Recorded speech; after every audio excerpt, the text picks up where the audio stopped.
The Tunstall Ranch, Lincoln County, New Mexico, February 18, 1878. John Tunstall lays dead on the grounds of his cattle ranch, shot twice through the chest and once through the head, the victim of a cold-blooded execution at the hands of a posse sent to take cattle for a debt payment by Sheriff William Brady. Tunstall, a native of Hackney, London, England, had ventured to the American West with designs on earning a fortune in industry. He had joined with Alexander McSween, a lawyer of Scottish descent born in Canada. They ventured together to compete with Lincoln County's primary business, the House, a dry goods store that supplied the region and did significant business in the cattle trade, having procured large government contracts to provide beef to the U.S. Army and Native American reservations. The incursion into their profitable empire was not welcomed by the proprietors of the House, namely James Dolan and Sheriff Brady. Things would take a violent turn when McSween interjected himself in a matter of an insurance settlement upon the death of one of the House's largest customers who owed a significant debt to the operation. McSween secured the payment for the policy, but refused to turn it over, fearing it would go to pay the debt to his cash-strapped competition in the House. A judgment was issued against McSween, and Sheriff Brady began to attach McSween's property to pay it off. He went above and beyond the amount needed for the satisfaction of the debt, and even roped his partner Tunstall into the mix by attaching his cattle. The sheriff's posse that had been sent to the Tunstall Ranch to procure the cattle had come into contact with John Tunstall alone, who had been separated from the rest of his party, who had been busy herding the livestock. A vanguard of the posse had encountered Tunstall when he was on his own on a trail leading to Ruidoso just 4 miles to the north.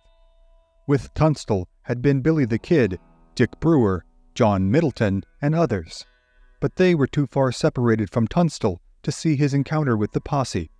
John Middleton heard the exchange of gunfire, and upon heading down to the location of Tunstall's encounter with the posse, saw him lying prone with his head covered with a blanket, and cried out, "They have killed Tunstall."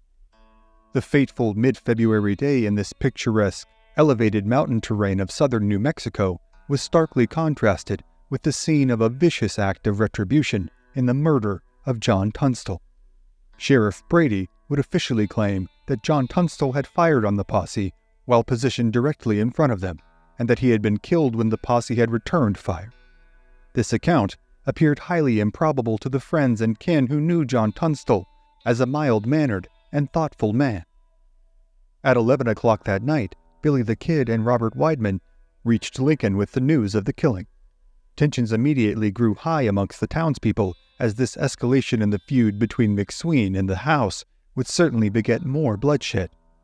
60 men gathered at McSween's house to hear the story of the Tunstall Ranch, and to give him their reassurance that he would be supported in his desire for justice. The sentiments of the locals had shifted so strongly in support of McSween that Dolan grew concerned. Had they simply taken McSween's property as they had been given court authority to do, they could have diminished their primary competition and perhaps even caused them to withdraw from Lincoln County. Now, they were engaged in a bitter feud that could endanger not only their business interests, but even their lives. In order to carry out the arrest of those responsible for the killing, Tunstall's allies and friends formed a group known as the Regulators. While the Regulators had at various times existed with dozens of American and Mexican cowboys, the core of the membership were known as the Ironclad. Included in this were Dick Brewer, Frank McNabb, Doc Scurlock, Jim French, and the man who found Tunstall's expired body, John Middleton. The party would also include the notorious William Henry Bonney, also known as Billy the Kid. The Regulators were deputized by the Lincoln County Justice of the Peace, and on March 1st, Dick Brewer was appointed town constable. They were to bring in the men wanted for the killing of Tunstall. The Regulators had begun as a vigilante mob, but were now operating under the authority of the law. Dick Brewer sought to deliver the killers to justice and not to make a scene of further chaos and death if it could be so avoided. They intended to deliver the suspects to be held until trial at the next term of court just 4 weeks away. News arrived in Lincoln that many of the individuals involved in the killing of John Tunstall were down on the Pecos River at Dolan and Riley's cow camp. Brewer gathered the Regulators together and rode out of town with haste. They would reach the Pecos on March 4th. They spent the next 2 days scouting the area, and their diligence would pay off when they discovered a few of the men suspected in the Tunstall murder. Just below the crossing on the Rio Penasco, Brewer and company jumped a party of 5 men that scattered into 2 groups: William Morton, Frank Baker, and Sam Lloyd in one, and 2 other men in the other. Dick Brewer was quick to recognize Morton and Baker and determined to make them the primary target of their operation. Brewer and his men chased the 3 murder suspects in a grueling 6-mile pursuit that was tantamount to a running fight, with bullets being exchanged at one another and horses pressed to their absolute breaking point. Sam Lloyd's horse gave out, and as he was moments from being overtaken by the posse of regulators, Brewer continued the chase and left him behind, focused now upon Baker and Morton, the primary men responsible for the execution of John Tunstall. At long last, the horses of Morton and Baker gave out near one another, and the men then prepared to make their final stand in a recess in the terrain, covered by thick tule. After a tense standoff, Morton and Baker agreed to come out. Morton was the leader of the small detachment of the Brady posse that had engaged Tunstall and killed him. Baker was part of another group, but one that was also directly tied to the killing. Brewer swore they would not face retribution from his men, and that they simply intended to deliver them up to trial. Billy the Kid openly took exception to Brewer's intentions, stating, "Dick, we've 2 of them and they're the worst of the lot. Let's avenge John Tunstall by killing them right here and now." Dick Brewer again deferred on this opportunity for frontier justice, and they set off towards Lincoln with the prisoners in tow. The capture of the 2 men had not occurred until it was nearly dusk, so the party decided to make camp for the night at a cow camp on John Chisholm's ranch. The next day, they embarked upon a significantly longer stretch of the journey, traveling all the way to the headquarters of Chisholm's ranch at the South Spring River. They made their camp there on the night of Thursday, March 8th. Concern grew amongst Brewer's men in regards to the reception they would be given upon their arrival in Lincoln. Everything they had done thus far was in accordance with the law under the blessing of the Justice of the Peace, as they were executing a warrant for the arrest of murder suspects. But by bringing in 2 prisoners so closely connected to Dolan and the house, wouldn't turning the prisoners over to his primary ally in Sheriff Brady simply negate the work they had just undertaken? And what sort of revenge could they expect from Dolan and Brady's men once they simply freed Baker and Morton? These deliberations amongst the party took a dark turn when news arrived from Lincoln to their camp that Dolan had gathered a group of men, numbering some 20 or more, and was sending them to cut off Brewer's party on the road to Lincoln and engage them by whatever means it took to secure the release of Morton and Baker. This changed the demeanor of Brewer's party significantly. If these reports were true, they may be walking into an ambush that could bring about significant loss of life and the fumbling of the highly sought fugitives. The number of men under Brewer's supervision that wanted to take matters into their own hands had just grown exponentially. But there was one particular member of Brewer's posse that further complicated matters. William McCloskey had presented himself to the group as someone who was sympathetic to their cause. He had been employed by Tunstall on a temporary basis and had what could be described as friendly relations with the bulk of Brewer's men. The caveat was that McCloskey had been a member of the posse that had come to attach the cattle to the McSween debt the day Tunstall was slain, although McCloskey was not in the small contingent of men with Morton and Baker who carried out the execution. This fact brought him much distrust from the other men. Rumors amongst them began to spread that he was a spy, and maybe attempting to divulge their plans to Dolan and his men.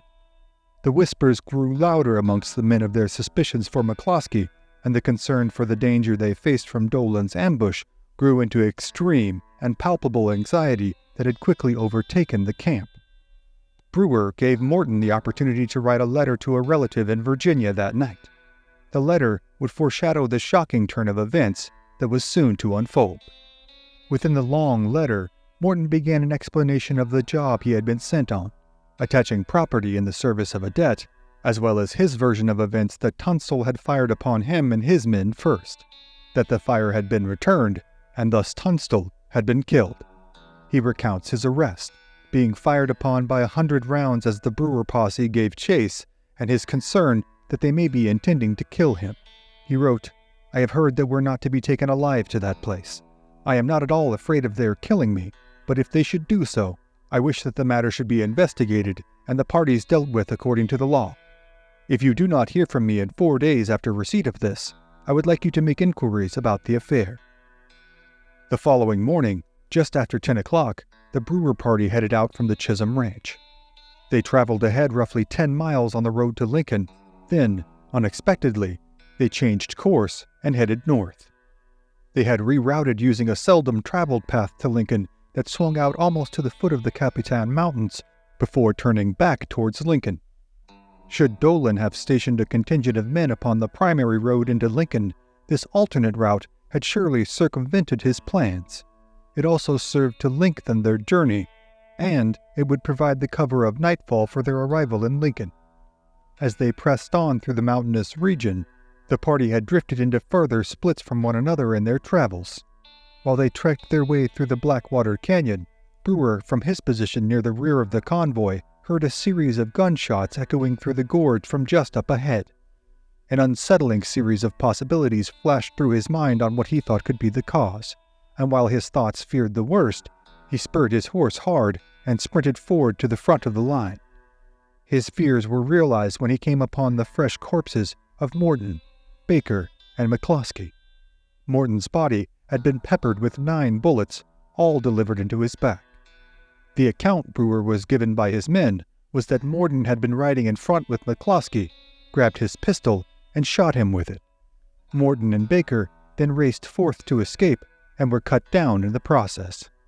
This story was as unbelievable as the account given by Morton in regards to the cold-blooded execution of John Tunstall, if not more so.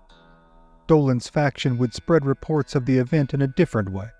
McCloskey had declared himself to be the neutral party and that he would protect the prisoners until they could be turned over in Lincoln, and that after doing so, he had been shot, and the other men executed while on their knees, begging for their lives. The truth about the events that occurred just a few hundred yards ahead of Brewer that late winter day in Blackwater Canyon are still unclear. But what is undeniable is that what occurred served to greatly increase hostilities, and soon also the body count, in the ongoing blood feud that has come to be known as the Lincoln County War.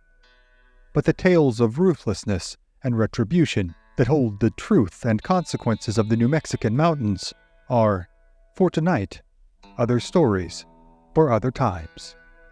Thank you for joining us on this episode of History at the OK Corral. Be sure to click the like button, share this episode with a friend, and become a subscriber. Also, if you'd like to support our work and gain early access to episodes as well as ad-free viewing, you can become a member of this channel by clicking on the blue Join button below. Thank you again for watching, and we'll see you next time on History at the OK Corral, home of history's greatest shootouts and showdowns.